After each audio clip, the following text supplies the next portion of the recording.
ভারত বাংলাদেশকে নিয়ে দীর্ঘদিন ধরে নানা চক্রান্ত করছে। এরপর থেকে সীমান্তে উত্তেজনা চলছে। এরই মধ্যে আগরতলা হাই কমিশনে পরিকল্পিত হামলা করেছে ভারত। তাদের গণমাধ্যমে বাংলাদেশকে নিয়ে অপপ্রচার করে যাচ্ছে। তার মধ্যে বসে নেই বাংলাদেশ।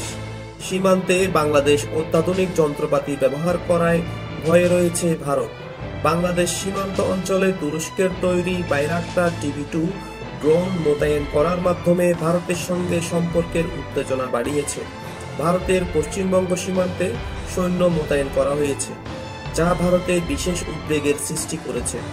ড্রোনের উচ্চ প্রযুক্তি ভারতীয় বিশেষজ্ঞদের কাছে বিশেষভাবে পরিচিত। এটি নজরদারি ও নির্ভুল আঘাত হানার ক্ষেত্রে অত্যন্ত দক্ষ। এই ড্রোনগুলোর প্রধান কাজ হল গোয়েন্দা তথ্য সংগ্রহ, নজরদারি এবং ছোট ছোট আক্রমণ পরিচালনা করা। বিশেষ করে ভারতের কৌশলগত গুরুত্বপূর্ণ চিকেন নেক অঞ্চলের কাছে এই ড্রোন মোতায়েন ভারতীয় নিরাপত্তা বাহিনীর জন্য চ্যালেঞ্জ সৃষ্টি করেছে। সেটার মোতায়েন বাংলাদেশের প্রতিরক্ষা খাতে আধুনিকায়ন এবং সক্ষমতা বৃদ্ধির প্রতিফলন হিসেবে দেখা হচ্ছে।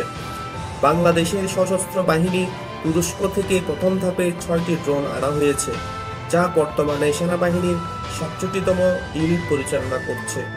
বাংলাদেশের প্রতিরক্ষা খাতের আধুনিকায়নের অংশ হিসেবে এসব ড্রোন সংগ্রহ করা হয়েছে, যা সামরিক সক্ষমতাকে আরও শক্তিশালী করেছে। বাংলাদেশের এই সামরিক পদক্ষেপ ভারতের জন্য একটি নতুন উদ্বেগের সৃষ্টি করেছে, কারণ চিকেন নেক অঞ্চল ভারতের কৌশলগত নিরাপত্তার জন্য অত্যন্ত গুরুত্বপূর্ণ।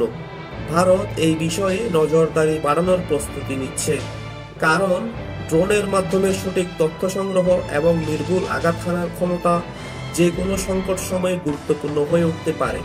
বাংলাদেশের বাইরাক্তার TB2 ড্রোন মোতায়েনের সিদ্ধান্ত ভারতের সীমান্তবর্তী অঞ্চলে নিরাপত্তা পরিস্থিতি আরও জটিল করে তুলেছে। আগামী দিনে ড্রোন মোতায়েন ভারত বাংলাদেশ সম্পর্কের একটি নতুন দৃষ্টিভঙ্গি তৈরি করতে পারে। এর ফলে সামরিক সক্ষমতা, কৌশলগত সিদ্ধান্ত এবং নিরাপত্তা বিষয়ক আলোচনায় নতুন মাত্রা আসতে পারে বলে মনে করছেন বিশ্লেষকরা। আজকের ভিডিওটি যদি ভালো লেগে থাকে বন্ধুদের সাথে শেয়ার করবেন আর লাইক কমেন্ট করে পাশে থাকার অনুরোধ করছি। ধন্যবাদ।